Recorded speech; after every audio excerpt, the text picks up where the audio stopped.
A new study reveals that just 4% of South Africans can afford to live a decent life. Now, research led by the Studies in Poverty and Inequality Institute shows that it costs a little over 7,000 rand a month to live decently.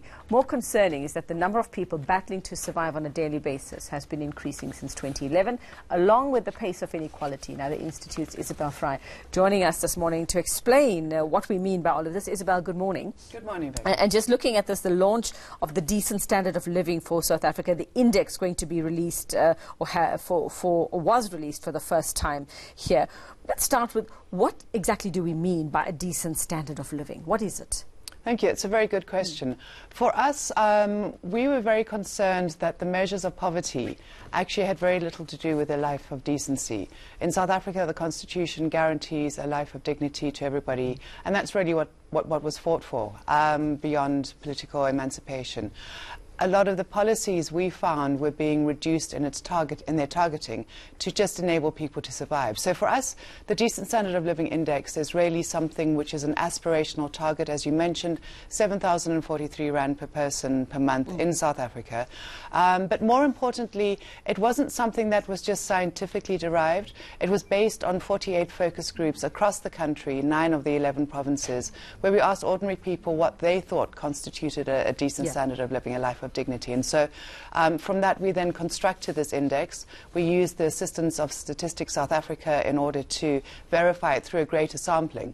And we believe that this is something which should become a goal and aspiration for policies. It's not something which is going to be realizable immediately, and I mean, as our research shows, 1.3%, 1.7%, or just under 3 million South Africans currently have access to that. So it's a huge discrepancy. But it's also important for us not to dumb down our targets. So, for instance, the national minimum wage, which was signed into law by the President on Friday, is just 50% of this. So we also need to ask ourselves questions as to, if 7,043 rand per person per month is the goal, how do we achieve that? So break it down for us. I mean, just bring it home for us, Isabel. What's decent? Are we talking about having water, having electricity, being able to go out and have a meal once a week, or whether it's being able to pay school fees? What's decent? The interesting thing about this standard is that we actually constructed a new methodology which moves beyond the basket that many of these studies do, because that can be weighed down in years and years of debate as to whether it's 1 loaf of bread per person or 2 loaves of bread. In this, we used the indicators that the ordinary people in the focus groups came up with.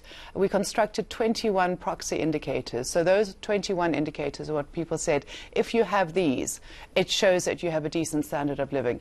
And then we took that to the Stats SA survey and said, what is the median income of people who can afford all 21? So you can see we've been able to allocate it to the different expenditure items. So we can see that 27% of that expenditure is on food.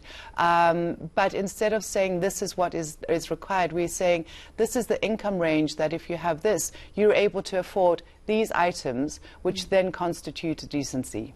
Now, I see you saying here that poverty is not seen and the poor are blanked out. I mean, is that what you're saying? Is that we choose not to see them? Government chooses not to see them?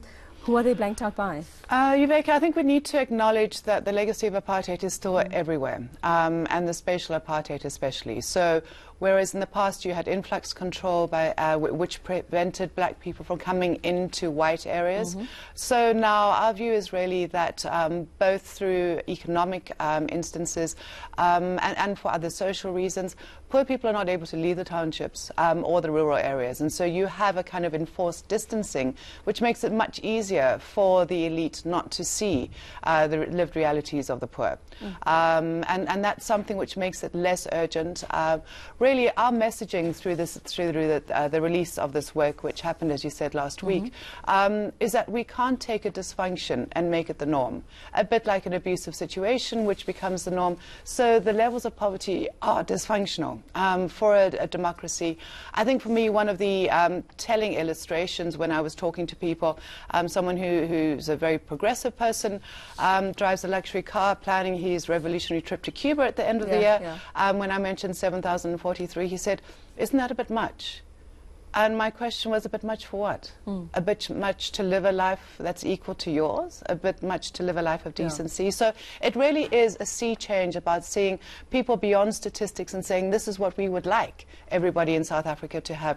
7,043 rand, not much, but child support grant comes in at 6% of that. And I'd like to know, Isabel, very quickly for us, I mean, you've done this, you've broken it down, you've got some idea we've got some idea of how most South Africans are living or not living, actually. What do we do now with this information? What would you like to see happen with this? For us, the timing is important. It was back-funded by the Department of Social Development, and we think that it's something which government really should embrace.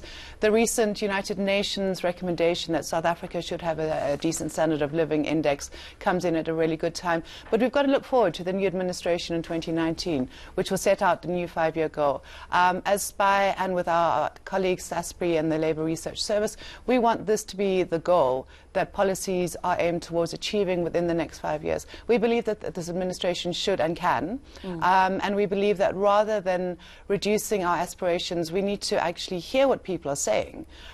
We need to offer something for the new elections that will say to people, by the end of the next administration, you will be further down the line towards living a life of decency and dignity as the Constitution guarantees. I want to send this to all those campaign chiefs, hey, Isabel? All right, Please I think do. you should send it on their mail. Or the manifestos. Bulk mail. Thank you very much. Thanks for breaking it down for us. Very interesting indeed. That's Isabel Fry, and she's from the Studies in Poverty and Inequality Institute, just talking about this new study about the decent standard of living. That's the index that was released last week. Thanks so much for your time.